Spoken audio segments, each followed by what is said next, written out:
Түркістан облысының полицейлері қарақшылық шабуыл жасаған күдіктіні ұстады. Түркістан облысы полиция департаментінің криминалдық полиция қызметкерлері жедел іздестіру шараларын жүргізу кезінде Келес ауданы тұрғынының үйіне қарақшылық шабуыл жасаған күдіктіні анықтады. Нақтырақ айтсақ, ағымдағы жылдың наурыз айында Келес аудандық полиция бөліміне жергілікті тұрғыннан хабарлама келіп түсті.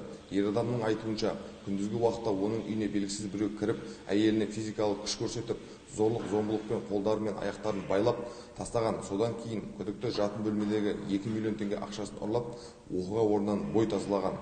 Аталған жайтта полиция қызметкерлері Қазақстан Республикасы қылмыстық кодексінің 192 бабы қарақшылық бойынша тіркеді. Қылмысты ашу және күдіктіні ұстау мақсатында облыстық департаменті, Түркістан облысы полиция департаменті, криминалистік полицияның тәжірибелі қызметкерлері қатарынан жедел тергеу тобы құрылды.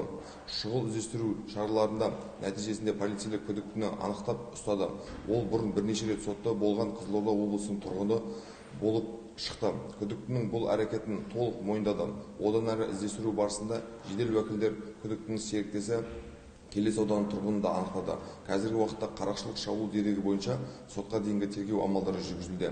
Күдіктілер қамауға алынды. Тергеу олардың басқа да осыған ұқсас қылмыстарға қатыстылығын анықтауда.